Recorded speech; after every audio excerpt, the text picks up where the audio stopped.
So, you've picked up Hunt from a Steam sale, and it is equal parts great and terrifying. You love the atmosphere, but then this starts to happen. He's running up.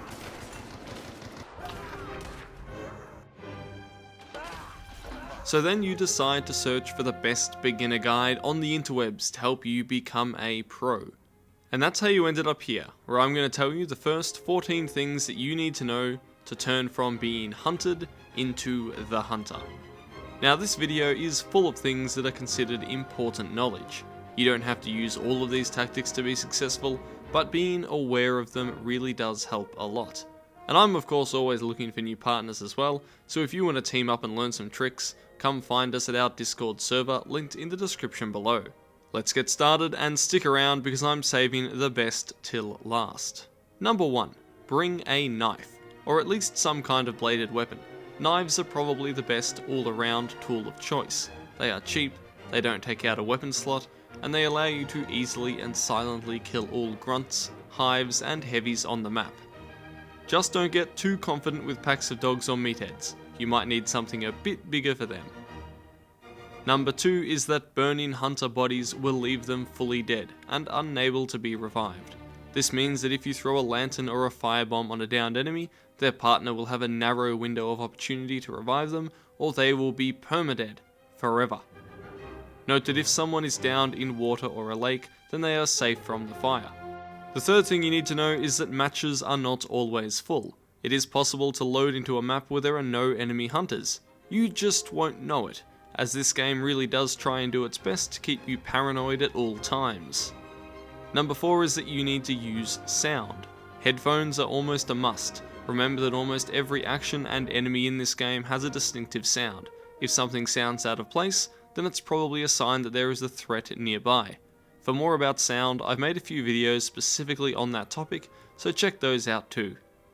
Number 5 is that smashing an armoured zombie's legs will slow them down. Even with a knife, if you strike the body of these monsters, then they will catch up to you and deal some serious damage before your stamina comes back. To counter this, hit them in the legs down low, and watch as the now impotent beasts hobble around trying to chase you. Number 6. Hive insects will stop immediately when the hive zombie is killed. Don't even bother running away, stab or shoot the hive to prevent further damage to yourself and your partner. Running away probably won't work too well, and you'll take a lot of damage while fleeing.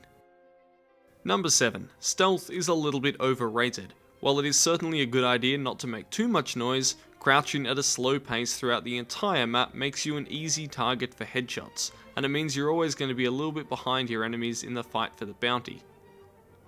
As long as you're not shooting guns, setting off crows, horses, or caged animals, the sounds you make from running or knifing zombies can only be heard in a very close radius. So it's a good idea to move pretty quickly until something forces you to slow down. Hunt Showdown is a little bit like boxing. You always want to be moving your head. Number 8. Always take something to heal yourself. Medkits and vitality shots are a must, specifically vitality shots, as they instantly heal all of your health, and they also counter burning and bleeding status effects. I always try to take at least 2 of these, and they have saved me in countless situations. Number 9. At long range you need to go for the head. Weapons in this game are all pretty devastating up close, but they almost all lose a lot of power at long ranges. Unless you are up close, you should be aiming for the head all the time, especially with the starter weapons like the Winfield and Nagant pistols. Speaking of those Nagant pistols, my 10th tip is that the Silenced Nagant is a great aiming practice tool. It allows you to go around the map practicing shots against grunt after grunt without attracting enemy players. Buy one of these and use it to get your eye in. Remember that you'll never get better at shooting if you only take a few shots each match, and this is the best way to practice. Number 11 is that bullet penetration is a thing. If there is wood, even tree trunks, chances are some weapons can penetrate through it, and still do damage to you. Spamming Winfields at a piece of cover can often net you a sneaky headshot, and following up on low health targets can also help secure kills.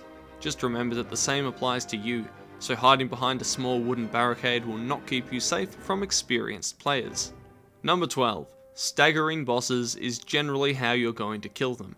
Unless you are sure that the server is empty, taking potshots running in and out of the boss lair will make you easy pickings for any enemies prowling the perimeter. Especially if you have a partner, Go in, lock the door behind you, and take turns shooting and staggering the butcher or spider. Staggering the spider prevents it from pouncing on you, which is its main attack, and with coordinated fire, even with Winfields and Romeros, you can keep the butcher nailed in place until it dies. Now these last two tips are the most important, and they will help you get better at the game really fast. 13. Always go for the bounty.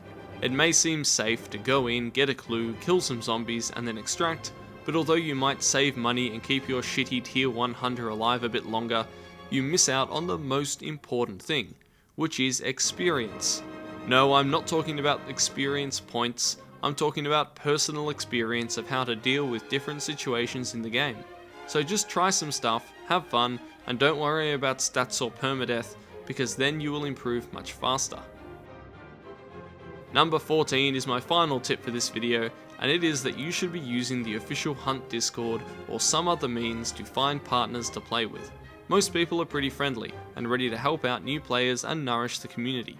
It is a lot better to do this than look for others in public matchmaking, because that is really taking a roll of the dice. And although playing solo is an option, you are at a significant disadvantage against duos. So while it is a great challenge for experienced players, and I think solo play can be a lot of fun, it's probably not the best for beginners to enjoy. As you can probably tell, I really like this game and plan to keep making some more guides and videos about its different aspects as it continues through the development process. Find us on Discord, please subscribe if you want to see more, and it would be awesome if you added some more tips in the comment section below, because this is supposed to be a pretty short video and is by no means exhaustive. Thank you so much for watching. This is Ascendance from 4FS Gaming.